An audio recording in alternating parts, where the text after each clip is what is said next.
but my phone stuff was the reception. Basically, and I forgot where I was left off at, but I remember now, I was helping, I had, person that was living with me is someone who I helped that I'm now in court with now, which is crazy.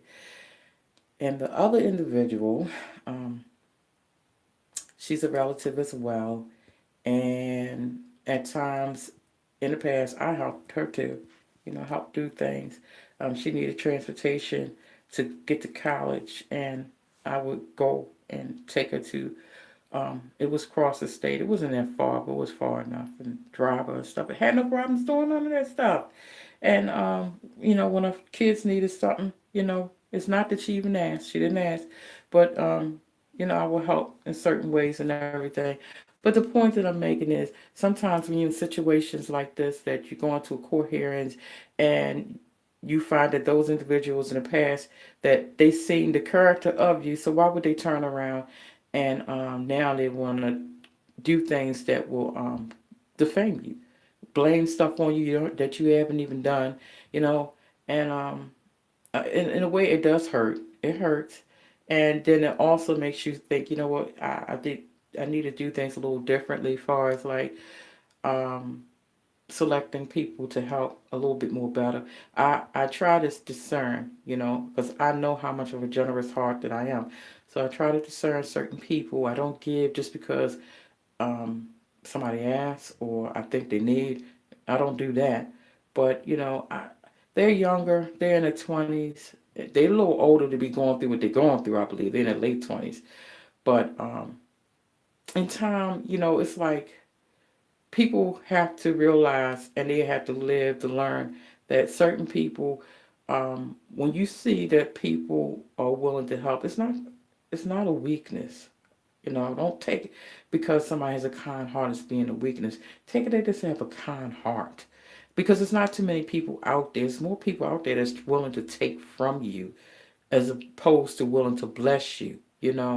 And when you find people out there, don't try to do them wrong. Don't try to put a smear campaign on them because they're not doing for you at that time or for whatever reasons that these two individuals decided. And you can hear anything yet. The main person that I'm going to call for court for right now, before she left my home, I actually bought her a car. Okay, I bought her a car. I had came into some money at the time, and I bought this chick a $12,000 straight out of cash car to help her get on her feet. Me and my husband, we have helped her move her articles out of her apartments. When she thought somebody was peeping into her new apartment after she moved out, we went over there and helped secure the place, help put more like what's the curtains and shade type things up into the window, burglary system in, apartment burglary systems to make her feel a little bit more secure and stuff. And at the time, people always say thank you, but then she's the same person that in court today, because it's actually my daughter. It's one of my daughters that I'm talking about. It's not no this strange person off the street. This is someone that's of my flesh and blood, and she's in a courtroom today. And when they had, the judge wanted to know her relations to my husband, um, he asked, "Is that your father?" And she's now, you know, um, and I said, "No, that's her, you know, no, it's her stepfather." And the thing about it is that when she needed a burglary set up and when she needed certain things, and my husband has helped her get a job at a good place when she needed one. And with the catering business and stuff, she's worked with us. And it's like,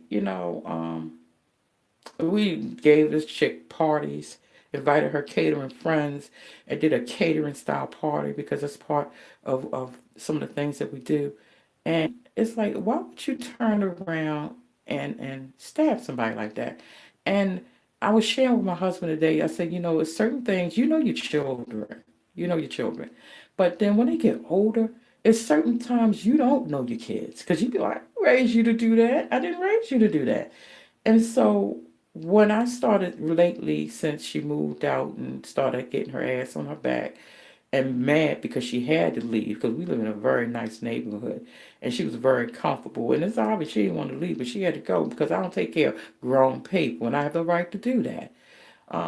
But it's just another side that I did not see. So I guess this is a side that her buddies see, the people maybe she worked with see, but her mother didn't see, but I see now. Do I still love her? Of course I do. And will always love her. But I do have to look at her a little bit more differently, um, because you just don't take people kindness for weakness.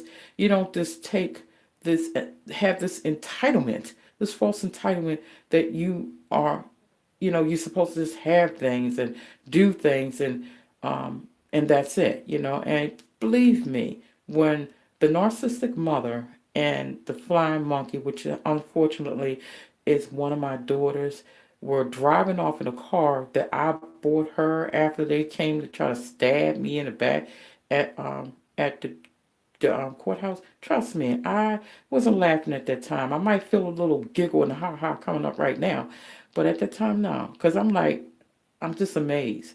How can anyone come from you and to do that?